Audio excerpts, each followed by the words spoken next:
नमस्कार, मी प्राध्यापक बालाजी गाडे, महाराष्ट्र प्रदेश युवक काँग्रेस कमिटीचा प्रवक्ता।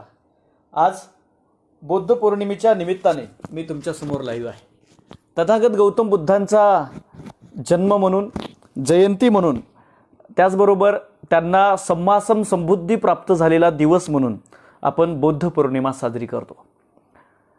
मुळात तथागत महाकारुणी सम्मासंबुद्ध गौतम बुद्धांच्या विषयी जगभरामध्ये असंख्य अनुयायी आहेत, 200 कोटीपेक्षा अधिक अनुयायी। त्याचबरोबर जगाच्या पाठीवरती सगळ्यात प्रभावी आणि शांतीचा संदेश देणारा करुणाकार प्रज्ञाशील व्यक्ती म्हणून ज्यांच्याकडे पाहिलं जातं असे महाकरुणी गौतम बुद्ध यांचा जन्मदिवस अथवा जयंती म्हणून अथवा त्यांना बोधिसत्व प्राप्त झालेला दिवस म्हणून आपण वैशाख पौर्णिमेकडे पाहतो आणि भारतभरामध्ये आणि सगळीकडे बौद्ध पौर्णिमा म्हणून ही साजरी केली जाते। आज आपण तथागत गौतम बुद्धांनी सांगितलेल्या मार्गावरती थोड्या प्रमाणात प्रकाश टाकणार आहोत। बुद्धांनी साऱ्या जगाला प्रभावित केलं। अत्यंत उच्च कुलामध्ये आणि राजाच्या कुटुंबामध्ये जन्मलेला एखादा राजपुत्र बाहेर पडतो, सगळा ऐशोआराम विलास सोडून, त्यागून धन दौलत संपत्ती सत्ता या सगळ्यांचा त्याग करून, परिवाराचा परिजनांचा त्याग करून सत्याच्या शोधामध्ये आणि मानवी जीवनामध्ये असलेल्या वेगवेगळ्या अशांतता, म्हणजे मनाची शांतता असेल, जीवनातली शांतता असेल, अशा अनेक अशांतता असेल किंवा अंधकार असेल, या अंधकाराचं उत्तर शोधण्यासाठी, त्याचबरोबर धर्माची बंधनं, उच्च नीच भेद, सुख दुःख, जन्म मृत्यू या द्वंद्वातील मध्य शोधण्यासाठी आणि दुःखी जीवनाचं सार शोधण्यासाठी तथागत गौतम बुद्धांनी घर सोडलं आणि घराचा परित्याग करून पुढे भिक्खू झाले आणि हालार कालाम यांच्या आश्रमामध्ये सिद्धार्थ, तरुण वयातला सिद्धार्थ, 29 वर्षाचे सिद्धार्थ तिथं पोहोचलेले आहे आणि आलार कालाम यांच्याकडनं त्या ठिकाणावरती तत्वज्ञान शिकून घेतल्यावर ध्यान साधनेचं महत्त्व, ध्यान कसं करायचं असतं, केंद्रबिंदूपर्यंत ध्यानाच्या उच्च कोटीपर्यंत कसं पोहोचायचं हे समजल्यावरती पुढे तिथून ज्या वेळेला आलार कालाम यांचं सगळं ज्ञान संपलं किंवा ते पुढे देऊ शकत नव्हते, त्यावेळेला ते पुढे महर्षी उद्रक रामपुत्र यांच्याकडे गेले आणि आलार कालाम, उद्रक रामपुत्र या दोघांकडनंही ध्यान साधनेच्या विविध चरणांची माहिती घेतल्यावरती सिद्धार्थ गौतम बुद्धांनी पुढच्या मार्गाचा शोध सुरुवात केला। तब्बल 6 वर्ष वेद, त्याबरोबर विविध धर्मग्रंथ, शास्त्र यांचा अभ्यास केल्यावरती तथागत गौतम बुद्धांनी वेद प्रामाण्य नाकारलं। या पृथ्वी तलावरती स्वर्ग नरक, जन्म मृत्यू याला सगळं मिथ्या म्हणणारं तत्वज्ञान त्यांनी नाकारलं। याच्या पुढे जाऊन पाप पुण्य, परंपरा, शास्त्र, ग्रंथ हे सगळं तथागतांनी नाकारलं आणि हे नाकारून गौतम बुद्धांनी सांगितलं, गौतम बुद्धांनी ईश्वराच्या संदर्भानं सुद्धा अत्यंत महत्त्वाच्या संदर्भानं ओळख केलेली आहे। तथागत सांगतात की ईश्वर आहे का नाही तो नंतरचा मुद्दा आहे, तुम्हाला त्याची अनुभूती होते का नाही हे पाहणं फार महत्त्वाचं आहे। आणि म्हणून गौतम बुद्धांनी सांगितलं की कुणीतरी ऋषी म्हणतोय म्हणून देव मानायचा नाहीये। कधीच गौतम बुद्धांनी अमुक अमुक ऋषीनं असं सांगितलेलं आहे असं प्रमाण दिलं नाही।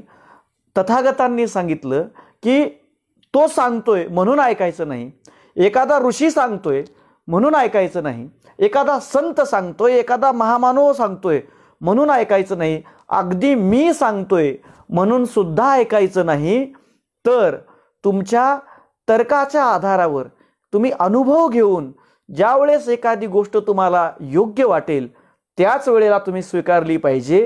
ही अनुभवाच्या आधारावरती, तर्काच्या आधारावरती ज्ञान किंवा कुठलाही मार्ग स्वीकारायला लावणारा जगाच्या पाठीवरचा पहिला सगळ्यात महत्त्वाचे व्यक्ती कोण असतील तर ते तथागत गौतम बुद्ध आहे। गौतम बुद्धांनी या भारतामध्ये बोधिसत्व प्राप्त केलं, गौतम बुद्धांनी या भारतामध्ये प्रज्ञा प्राप्त केली, पण खऱ्या अर्थानं कळावं तसं महत्त्व भारतामध्ये कळालं नाही, कारण नंतरच्या कालखंडात तथागतांच्या भिक्खू संघामध्ये अनेक घुसखोर घुसले, त्याच्यावरती आपण पुढे बोलणारच आहेत. पण मला इथं सांगितलं पाहिजे की बिहार राज्यातील आपण ज्याला आता बोध गया म्हणून ओळखतो, त्या बोध गया इथे निरंजना नदीच्या काठावरती, पूर्वी त्या कालखंडामध्ये निरंजना नदीच्या काठावरती तथागत गौतम बुद्धांना ज्ञानप्राप्ती झाली. आणि त्यावेळेचा एक प्रसंग बौद्ध साहित्यामध्ये आपल्याला आढळतो की गौतम बुद्धांनी इतकी कठोर तपश्चर्या केली की अन्नत्याग केला, फलाहार खाल्ला, नंतर फलाहार त्याग केला फक्त पाण्यावरती, आणि मुक्तीचा मार्ग शोधताना सगळं त्याग केलं. इतकं शरीर क्षीण झालेलं होतं की एक साधी गुडघ्या इतक्या पाण्याची नदी सुद्धा ज्या वेळेला त्यांना पार करता येत नव्हती आणि त्या नदीच्या तीरावरती ते अशक्त होऊन कोसळले, श्वास सुरुवात होते, त्यावेळेला त्या अशक्त शरीराच्या जवळ तिथं दररोज त्यांची सेवा करणारी सुजाता नावाची मुलगी आली. तिने आपला नैवेद्य तथागतांना खाऊ घातला आणि तिने म्हणाली की काय शोधता एवढं? तथागतांनी सांगितलं की मी मुक्तीचा मार्ग शोधतोय. आणि एका खेड्यातल्या अशिक्षित सुजातानं सांगितलं की मुक्तीचा मार्ग असा कसा शोधणार तुम्ही? जर मुक्तीचा मार्ग शोधायचा आणि हे शरीर जर असं क्षीण होत असेल आणि इतकं क्षीण करून तुम्हाला मुक्तीचा मार्ग मिळणार तरी कसा? आणि मुक्तीचा मार्ग मिळालाच आणि उद्या हे शरीरच नसेल तर तो मिळालेल्या मार्गाचं काय करायचं? या अत्यंत साध्या शब्दामध्ये कुठल्याही तत्वज्ञानाची माहिती नसलेल्या उरुवेलाच्या सुजातेनं तथागतांना सांगितलं. तथागतांना ते पटलं आणि सिद्धार्थ गौतम बुद्धांनी तिथून पुन्हा अशा प्रकारचं शरीराला त्रास देणं त्यांनी सोडून दिलं आणि शरीराला त्रास देणं सोडून देऊन बिहारमधील बोध गया येथे पिंपळ वृक्षाच्या खाली त्यांनी पुढे ध्यानधारणा करायला सुरुवात केली. आणि तिथून त्याच झाडाखाली त्यांना बोधिसत्व प्राप्त झालं. आणि मग बुद्धांनी सांगितलं, बुद्धांनी वेदप्रामाण्य नाकारलं, त्याचबरोबर बुद्धांनी संन्यास, ज्याला आपण काय म्हणूया की रूढीवाद ज्याला म्हणू, किंवा नुसता जप तप करणं, हे सुद्धा बुद्धांनी नाकारलं. जगामधल्या अत्यंत मोठ्या मोठ्या महामानवांना आणि त्या काळातल्या बुद्धांनी कुणाला पराजित केलं? तर तथागत गौतम बुद्धांनी त्या काळातल्या जे स्वतःला अत्यंत विद्वान समजल्या जायच्या अशा महान महान गुरूंना तथागत गौतम बुद्धांनी युक्तिवाद केला त्यांच्यासोबत आणि त्यांना पराजित केलं नाही. युक्तिवादाचा अर्थ तुमच्याकडं बोधिचातुर्य आणि वाक्चातुर्य असेल तर युक्तिवादामध्ये तुम्ही एखाद्याला पराजित करू शकता, पण तुम्ही त्याला जिंकू शकत नाही. तथागत गौतम बुद्धांनी युक्तिवाद करून कुणाला हरवलं नाही, तर तथागतांनी युक्तिवाद करून त्या काळातल्या मोठमोठ्या ब्राह्मण ऋषी मुनींना त्यांनी जिंकून घेतलं, त्यांना अनुयायी केलं. बिंबिसारासारखा राजा हा त्यांचा अनुयायी झाला आणि स्वतःच्या बापाचा हत्या करणारा बिंबिसाराचा मुलगा अजातशत्रू, जो ब्राह्मण मंत्र्यांच्या बोलण्याखाली प्रभावात होऊन अथवा त्याला बळी पडून जो तथागत गौतम बुद्धांच्या विरोधामध्ये कटकारस्थान करत होता, तो अजातशत्रू सुद्धा स्वतःचं सिंहासन तथागतांना अर्पण करतो. आणि तेवढ्याच प्रेमानं कुठल्याही लालसेची अपेक्षा नसणारा, कुठल्याही पदाची लालसा नसणाऱ्या तथागतांनी ते त्याच्या डोक्यावरती ठेवून राजाचा धर्म त्याला सांगितला. आणि तथागतांचं तत्वज्ञान नेमकं काय होतं? तर बुद्धांनी सांगितलं की जन्म आणि मृत्यू हा मानवाच्या जीवनातलं सत्य आहे. दुःख निश्चित आहे, पण त्या दुःखाला कारण आहे.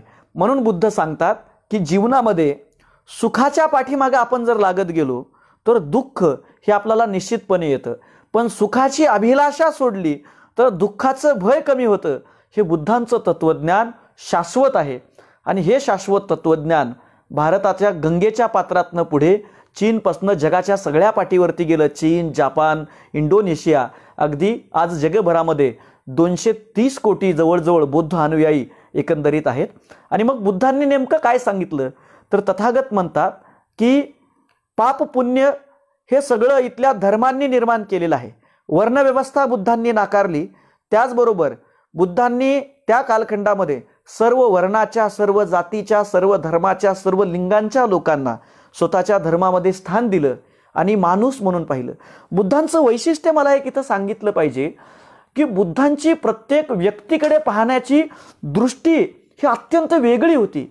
त्यांनी प्रत्येक व्यक्तीच्या स्वतंत्र व्यक्तित्वाचा विचार केला.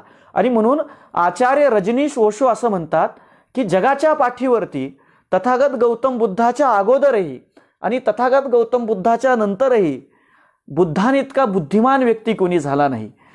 पुढे असं ते म्हणतात रजनीश ओशो की बुद्धांइतकं कोणी बोललंही नाही आत्तापर्यंत आणि बुद्धांइतकं कोणी शांतही बसलं नाही. म्हणजे कुठे बोललं पाहिजे, कोणत्या विषयावरती शांत बसलं पाहिजे हा सांगणारा बुद्धांचा अत्यंत चांगला मार्ग आहे. बुद्ध म्हणतात की कुठल्याही बाबीचं टोक हे जीवनाला अत्यंत मारक असतं. मग भलेही ते टोक अहिंसेचं का असेना, टोकाची अहिंसा सुद्धा गौतम बुद्धांनी नाकारली. त्याचबरोबर अहंकार, माया, जीवनातील अनेक गोष्टी त्यांनी नाकारल्या ज्या तुम्हाला अहंकारी बनवतील, ज्या तुम्हाला क्रोधित बनवतील, ज्या तुम्हाला कुठल्या तरी मध्यामध्ये न टिकवता एका बाजूला झुकायला लावतील आणि तिथं तुमच्या जीवनाचं सार चुकून जाईल. हे सांगताना बोधिसत्व प्राप्त झाल्यावरती उर्वेलेतील सुजाता आणि तिच्या मित्रांना सांगताना बुद्धांनी अत्यंत सोप्या भाषेमध्ये सांगितलं. त्यावेळेला बुद्ध हे सुद्धा मागधी भाषेतला शब्द आहे. मागधी भाषेमध्ये पूर्ण विकसित व्यक्तीला बुद्ध असं म्हटलं जातं आणि उर्वेलाच्या पोरांनी, त्या उर्वेलेच्या मुलांनी गौतम बुद्धांना पूर्ण विकसित व्यक्ती म्हणून मागधी मधला बुद्ध हा शब्द त्यांच्यासाठी वापरला. त्यांना सांगताना बुद्ध म्हणतात माझ्याकडे एक फळ आहे. गौतम बुद्धांनी सांगितलं, उदाहरणार्थ हा आंबा आहे. बुद्धांनी अत्यंत सोप्यामध्ये सांगितलं की जीवनाची चेतना कशी असली पाहिजे. उदाहरणार्थ हा आंबा आहे आणि हा आंबा मला खायचा आहे. तर त्यावेळेला बुद्ध म्हणतात की हा ज्या वेळेला आपल्याला खायचा आहे त्यावेळेला हा सत्य असला पाहिजे. मग तो सत्य कसा असला पाहिजे की ज्या वेळेला एखादी कृती आपण करत असतो, आपण खात असतो, त्यावेळेला आपलं मन हे असंख्य विचारांनी भरलेलं असतं. मनामध्ये अनेक विचारांचा काहूर भरलेला असतो. भूतकाळातील अनेक चुकांचा तणाव असतो, भविष्यकाळातील विविध स्वप्नांचा तणाव असतो. ती पूर्ण होतील का नाही याची भीती असते आणि या भीतीमध्ये आपण अशी फळं खात असतो. बुद्ध म्हणतात की तुम्ही चेतनेमध्ये जगत नाहीयेत. आणि त्यासाठी बुद्धांनी सांगितलं की ज्या वेळेला आपण हे खात आहोत त्यावेळेला तुम्ही हे यथार्थरित्या सत्यरित्या खाल्लं पाहिजे आणि पूर्ण अनुभूती घेऊन याचा आस्वाद घेतला पाहिजे. त्यावेळेला तुमच्या जिभेवरती पडलेली किंवा पसरलेली या कैरीची खुशबू किंवा या कैरीचा सुगंध आणि याचा स्वाद ज्यावेळेस तुम्ही अनुभवाल आणि मनातला मनकल्लोळ, भूतकाळाची चिंता आणि भविष्यकाळाची भीती सोडून देऊन ज्यावेळेस तुम्ही आंबा खात असाल तेवढंच तुमचं जीवन आहे. ना काल सत्य आहे ना उद्याचा सत्य आहे. आज जे तुमच्या हातामध्ये क्षण आहेत ते सत्य आहेत आणि त्या सत्याला आपण चेतनेसह जगलं पाहिजे. म्हणून बुद्धांनी सांगितलं की चेतनेनं जीवन जगा. आणि अनेक लोक मी आयुष्यामध्ये ही चुकीची कामं केली, माझ्या हातून हे पाप घडलं आणि त्या घोर भूतकाळाच्या ओझ्याखाली आपण आपल्या आयुष्यातला वर्तमान काळ, अमूल्य वेळ वाया घालवत असतो. बुद्ध म्हणतात जब जागो तब सबेरा. तुम्ही आत्ता जागे झालात तीच तुमची सकाळ आहे. तिथून नव्या आयुष्याची सुरुवात करा. पाठीमागे जे झालं ते अख्खी पृथ्वी विकून सुद्धा तुम्ही बदलू शकत नाही. म्हणून जिथून तुम्ही जागे झालात तिथून तुम्हाला जिथं वाटतंय की मी जिथं चांगली कामं केली पाहिजेत तिथून तुम्ही चांगली कामं करायला सुरुवात केली पाहिजे हे बुद्धांनी सांगितलं. त्या कालखंडामध्ये बुद्धांच्या विचारांचा तेव्हाही मोठ्या प्रमाणावरती विपर्यास करण्यात आला. बुद्धांनी सांगितलेल्या मार्गदर्शनाला त्याही कालखंडामध्ये विपर्यास करण्यात आला. आजही केला जातो. पण तरी सुद्धा या सगळ्यांवरती मात करत सत्याचा बुद्धांचा विचार हा 7 समुद्राच्या पलीकडे गेला आणि जिथे जिथे बुद्धांनी पाय ठेवले किंवा जिथे जिथे तथागतांचे विचार गेले तिथे तिथं कमळ फुलले. कमळ फुलले याचा अर्थ चिखलामध्ये असंख्य वेगवेगळ्या नानाविधी बंधनामध्ये अंधकारामध्ये असलेली माणसं बाहेर आली आणि प्रकाशाकडे आली. बुद्धांनी सांगितलं नाही की मी कुठला तरी धर्मगुरू आहे किंवा मी तुम्हाला मंत्र देणार आहे. बुद्धांनी असंख्य आंधळ्या लोकांना, अंधकारातल्या लोकांना साद घातली की माझ्याकडे दिवा आहे. आणि ज्यांना प्रकाशाची आस होती ती प्रकाशाची आस असणारी माणसं तथागतांकडे आले. आणि अनेक नास्तिकांना सुद्धा बुद्धांनी त्या कालखंडामध्ये धर्माच्या, बुद्ध तत्वाच्या मार्गावरती चालायला त्या ठिकाणावरती प्रवृत्त केलं. म्हणजे उदाहरण म्हणजे काय, तर त्या कालखंडामध्ये बुद्ध म्हणायचे की तुम्ही देवावरती विश्वास ठेवत नाही, यावरती तुमचा दृढ विश्वास आहे का, तोही असला पाहिजे. अथवा देवावरती विश्वास आहे, देव या संकल्पनेवरती सुद्धा तुमचा विश्वास असला पाहिजे. म्हणजे मुळात बुद्ध म्हणतात की कुठल्याही वादाला, कुठल्या विचारधारेला तीच माझ्या जीवनाचा आधार आहे असं म्हणणं म्हणजे तुमच्या विकासाच्या किंवा जीवनाच्या मर्यादा तयार करणं आहे. म्हणून बुद्ध म्हणतात अमर्यादरित्या जगलं पाहिजे आणि मध्यामध्ये जगलं पाहिजे.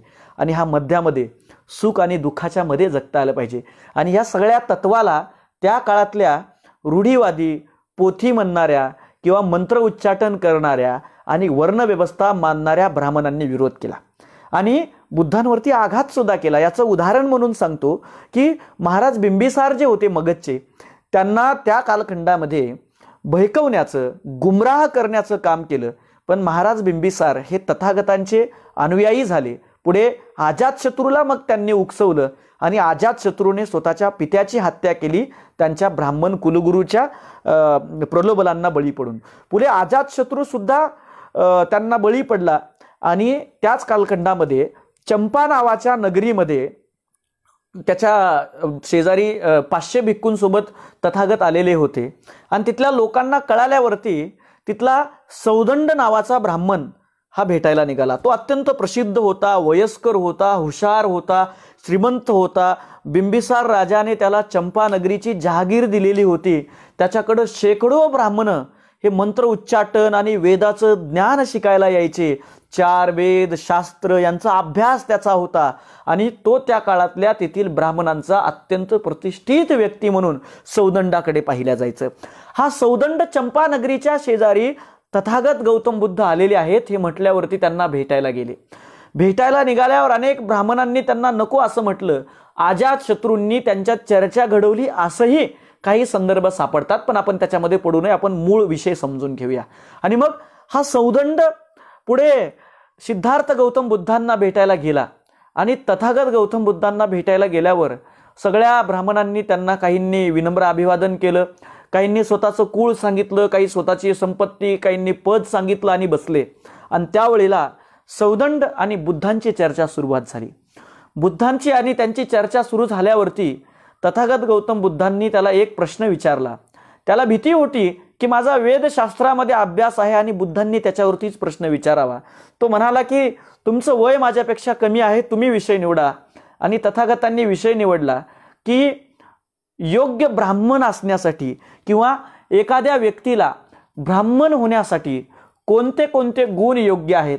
त्यावेळेस 5 गुण सौदंडांनी सांगितलं. उदाहरणार्थ अनेक पिढ्यांपासून तो ब्राह्मण कुळामध्ये रक्ताची शुद्धी असली पाहिजे, तिथं तो जन्मला पाहिजे.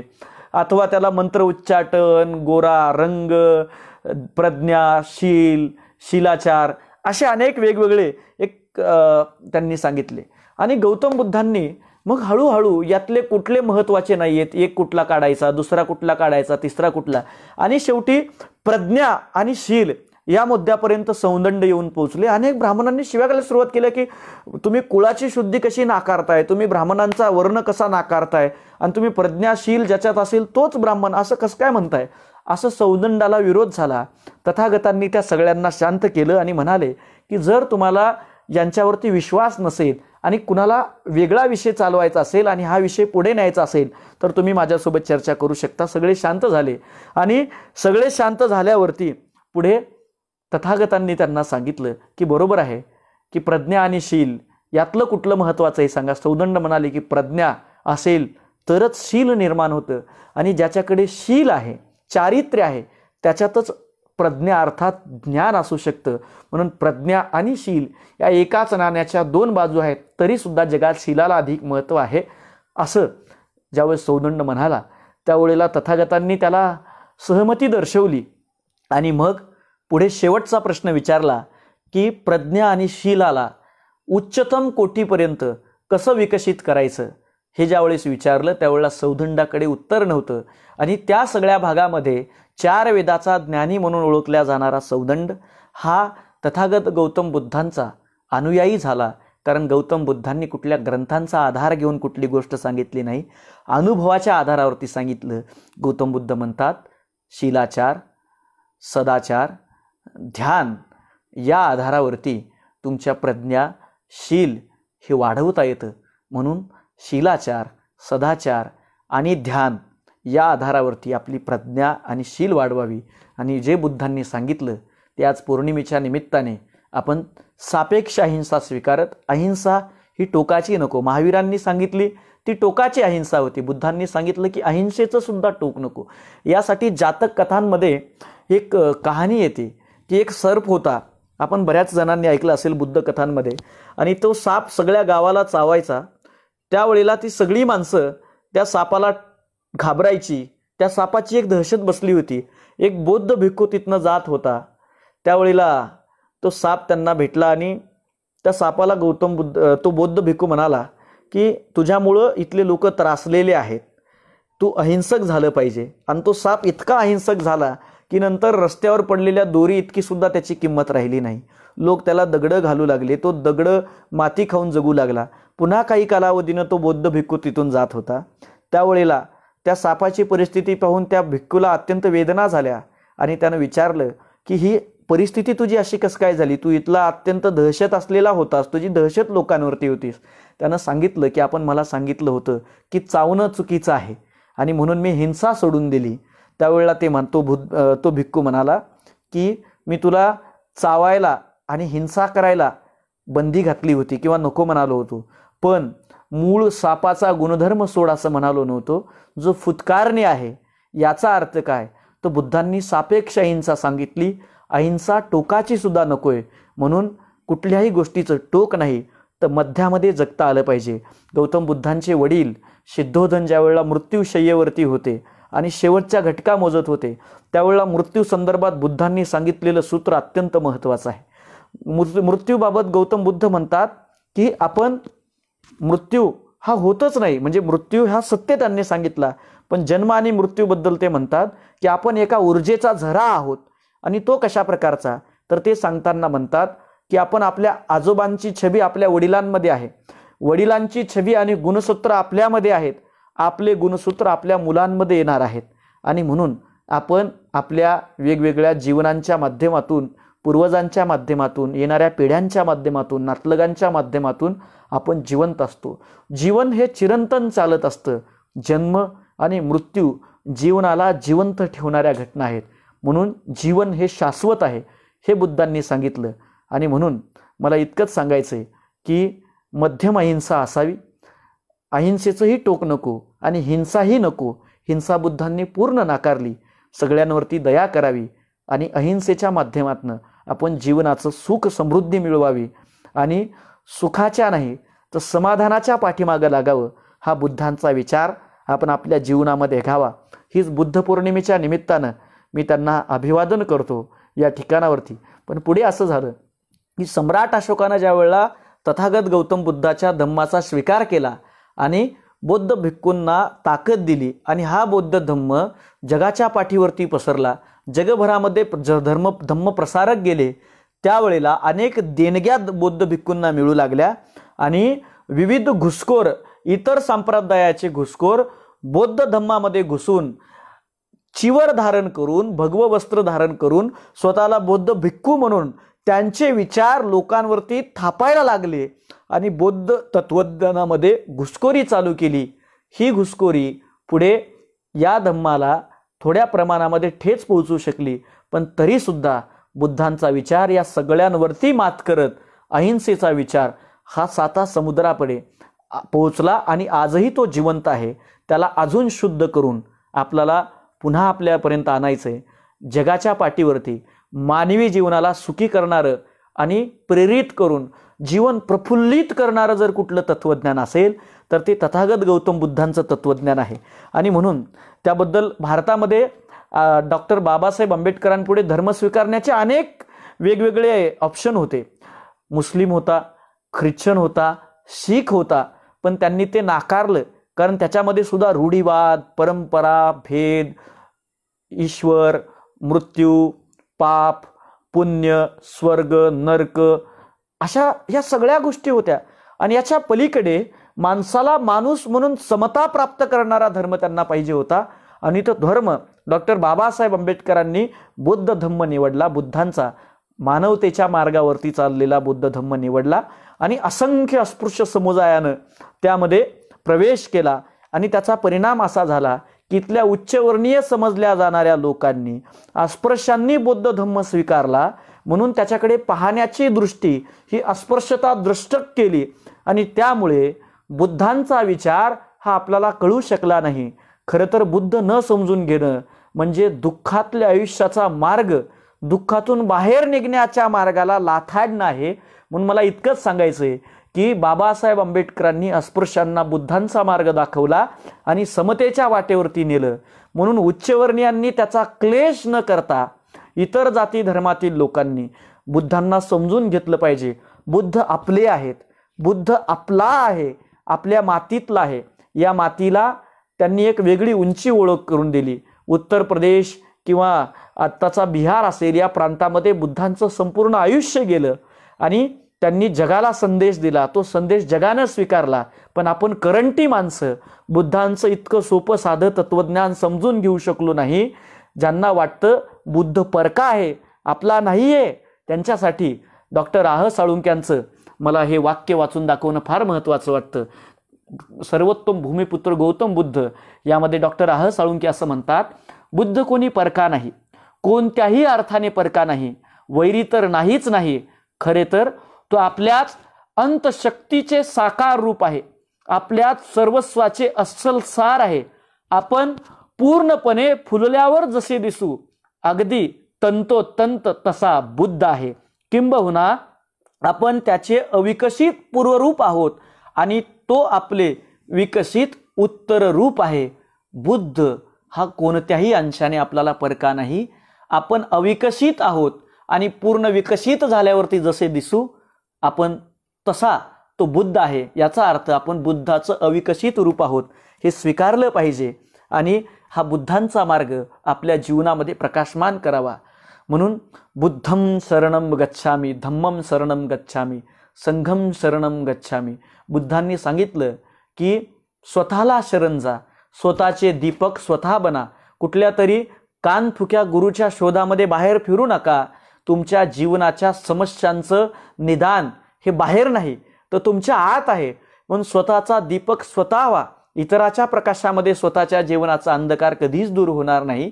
तर स्वतःच्या जीवनातला अंधकार हा स्वतःच्या अंतस्थ शक्तीला प्रज्वलित करून आणि अंतकरणामधला आणि डोक्यातला अंधकार दूर करणारा दिवा पेटवून चेतना निर्माण करून तुम्हाला स्वतःचा अंधकार दूर करता येईल. हे बुद्धांनी सांगितलं. हे इतरांनी कुणीही सांगितलं नाही. इतर लोकांनी विविध भीती दाखवली. बुद्धांनी सांगितलं की माझंही सत्य मानू नका, मलाही तुम्ही गुरु मानू नका, ते तुम्ही ठरवा. मी जे सांगतोय ते ऐका, त्याच्यावर विचार करा, तर्काच्या आधारावर अनुभवाच्या आधारावर तपासा, योग्य वाटलं तर स्वीकारा. म्हणून आपो दीप भव, तू स्वयं दीप हो. म्हणून आपण स्वतःचे दीपक स्वतः होऊया आणि बुद्धांचा हा संदेश आपल्या जीवनामध्ये आपण अनुसरूया. एवढीच या ठिकाणावरती अपेक्षा व्यक्त करतो आणि बुद्ध पौर्णिमेच्या तुम्हाला सगळ्यांना मनपूर्वक शुभेच्छा देतो. आपण सर्वांनी आपला बुद्ध आपण समजून घ्यावा. जगाने समजून घेतला पण आपण करंट्यांनी स्वीकारला नाही. आपण स्वीकारावा ही हात जोडून आपल्या सगळ्यांना विनंती करतो. मला एक इथं सांगितलं पाहिजे, मी 12वीला नापास झालो त्यावेळेला थोडा खचलो होतो, पण बाबासाहेब आंबेडकरांनी लिहिलेलं बुद्ध आणि त्यांचा धम्म हे पुस्तक वाचलं आणि तिथून जी चेतना आणि प्रेरणा निर्माण झाली ती अजूनही टिकून आहे. बुद्ध ही माझ्या जगण्याची प्रेरणा आहे, जीवनाची प्रेरणा आहे. हे मला इथं आवर्जून सांगावंसं वाटतं. तुम्हीही बुद्ध वाचा, समजून घ्या. तथागत गौतम बुद्ध इतर धर्म तुम्हाला बेबस बनवतात, अनेक धर्म तुम्हाला व्याकुळ बनवतील किंवा तुम्हाला दहशतीत टाकतील, पण बुद्धांचा विचार हा तुम्हाला निर्भय आणि पक्षासारखं उडायला शिकवेल. बुद्धांचा विचार हा तुम्हाला मध्यामध्ये जगायला शिकवेल. बुद्धांचा विचार तुम्हाला प्रयत्नवादावरती विश्वास ठेवायला शिकेल. बुद्ध हे कुठले तरी ऋषीमुनी फक्त म्हणून मर्यादित नाही आहेत, तर बुद्ध हे त्या काळातले वैज्ञानिक होते असं आपण म्हणावं. इतकंच या ठिकाणावरती सांगतो. आपो दीप भव, तू स्वयं दीप हो. तुम्ही स्वतःची दीपक व्हा ही अपेक्षा व्यक्त करतो आणि आजच्या लाईव्हमध्ये आपल्या सगळ्यांचे आभार मानतो आणि